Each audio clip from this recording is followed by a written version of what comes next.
Peace and greetings, family. I would like to bring up a subject called detaching from media consumption. You want to know how mass illusions take place in society on a regular basis? It's coming from people accepting what is presented to them as the gospel through mainstream media. Do we know what is real and what isn't? And how can we know that? That kind of information comes about when we have a relationship with our inner world. Because then it isn't so easy to accept what is presented at face value, so that when the truth of the matter is revealed, we're left feeling a sense of betrayal and disillusionment. And being cynical isn't the best solution either, because that stems from fear and distrust. And nobody wants to live their lives looking around the corner. The problem may be perceived as fake news, but the real problem is that we don't trust our higher selves, our intuition, our own senses, our own responsibility of maintaining our own self. If we're listening to mainstream broadcasting on any level, chances are that our mind is being programmed. We're witnessing the metaverse playing out in front of us as reality, along with the people that are propped up in front of our faces as real. Are they real? Are they clones? Are they demons? Are they controlling aliens? The only people that realize this are those that are connected to their inner world. Now, the role of media. It's an article that was written by a man named Josh Stallman for the Brownstone Institute. He talks about how the media is increasingly using incendiary language, such as racist, transphobe, sexism, gender discrimination. We've all heard these over and over again.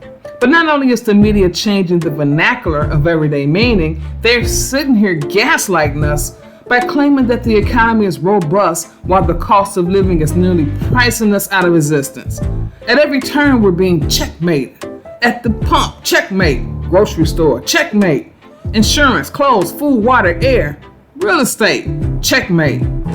The only thing that the wickedly wise knows that will render us our true freedom is us actually using our own mind. The mind that they're attacking on every level. And we cannot afford to trust anything or anybody outside of ourselves to determine for us what is real, what is righteous, and what is true. Living life according to what is fed to us, to our senses, that's passing away quick, fast, and in a hurry.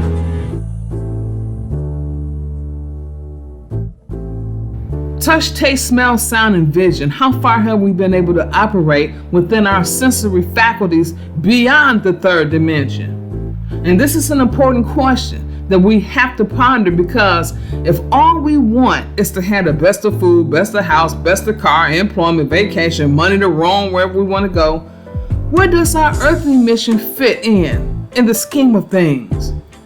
If we are content to conform to whatever in order to have those things, guess what? We've already bought our citizenship into the metaverse, a place where soulless beings reside. True freedom is knowing our own minds and not being subjected to automatic or unconscious impulses. No one wants to go through life with fear, the fear of lacking the things that they need. If we don't see our needs being met or forthcoming, we get scared. So did the people back in Jesus' time. In Matthew 6:33 in the King James Version, he said, "But seek ye first the kingdom of God and his righteousness, and all these things shall be added unto you." But do we believe that? What if we are having our needs met, but it's not that type that we want? We're not living outdoors, but it's not the kind of house we want. You see, we don't have time for that. We have to take control over our own senses, because we're allowing the wickedly wise through media to dangle carrots before our eyes. New watch, new clothes, new car, new man, new woman, new house. And we run around in the maze to obtain it. At some point, we're going to have to use our utmost mind, will, and spirit in order to go into the portals of the new ascended earth. How can we know we're there if we're not in touch with our own senses? How can we know we're there if we don't know what's in our own mind, our own thoughts, and that's something that's been planted there by the wickedly wise?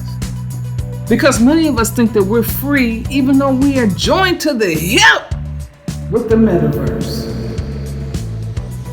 And for the record, by no means am I telling people not to want the best out of life. What I'm saying is that when we begin to chase after the things that we want and put ourselves in a mental maze to get them, we've taken all control out of the hand of the Almighty, the Absolute, knowing, or we should know, that they know what we need. They know what we want too. Because a lot of times our needs are our wants, and our wants are inside of our needs. Why not allow them to give us the desires of our heart? In the meantime, our job is to give our mind, will, and spirit to what we came to the planet to do. We don't have a lot of earth time, okay? We don't.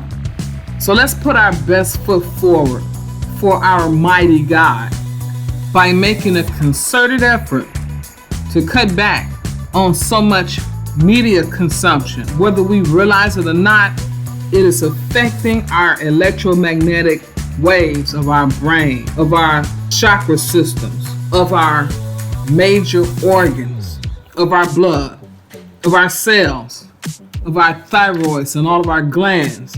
It's permeating, and it's making a lot of us depressed, and it's causing us to wake up scrambled. That's not natural. We must get back into the natural, going into nature, and we can also include the 441 biochip, the Holomai perceiver.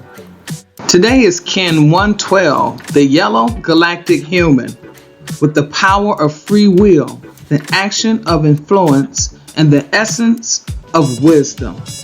Time, V17H4.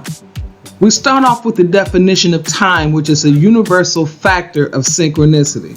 When we think about factors, what are the factors that will allow us to be okay with less consumption of social and mainstream media? Well, some of those factors may be better mind control, less unexplained anxiety, and having the ability to get a proper rest when it is time to sleep. These are the factors of synchronicity in this case. Now, time is located in cosmic ascension, higher mind control, continuing consciousness. In other words, in the second time dimension, fourth mental sphere. So this means that our time requires that our focus and concentration on the factors that we just listed be on the front burner of our mind. When anything is on our mind, our senses automatically kick in and cause us to feel some kind of way about our objectives. So we see that time is on side out, which is a transmitting function. We're transmitting how we want to feel, which is balanced and in control. We transmit through the beta alpha channel. That means that we are willing to surrender our ego to our higher self and allow our higher self to take over. Space, V13H6. We start off with the definition again. Space is an infinitely locatable point, and it's located on the 9th magnitude in the hyperplasma area, where it sublimates external space flow in beta alpha. Now, beta alpha is about focus and deep concentration. So regarding our detachment from so much media consumption, our space has the force field of higher mind with cosmic command descending. Now let's break down sublimation. Sublimation means that there is an interaction occurring or needs to occur. Perhaps we can take space to meditate for 9 minutes. We need to check in with how our body feels during this meditation. What messages are being conveyed to us? Because sometimes we know that our mind picks up quicker on subliminal messages than our conscious mind does, because our senses are going to let us know. We have to also keep in mind that we're receiving the flow of cosmic command. And that's going to help us to achieve the things in our mind that has been initiated by time. Synchronicity, V10H13. Synchronicity is the operation of a higher moving template of mathematical order that coordinates all phenomena telepathically, because there are no coincidences. Currently, synchronicity is on the guardian of the fifth force station of the arc that bridges the archetypes of the avatars. We may automatically think about the accomplisher, the blue hand, known as the avatar. And we also think of Krishna. So think of the attributes of these avatars and the powers that they hold. Why? Because we have the opportunity to embody their attributes. Notice that this guardian is above the top octave of the union of ascent and descent. This octave dictates balance, order, and unification that is here to help us to properly detach from too much media consumption. Peace to the gods. I trust.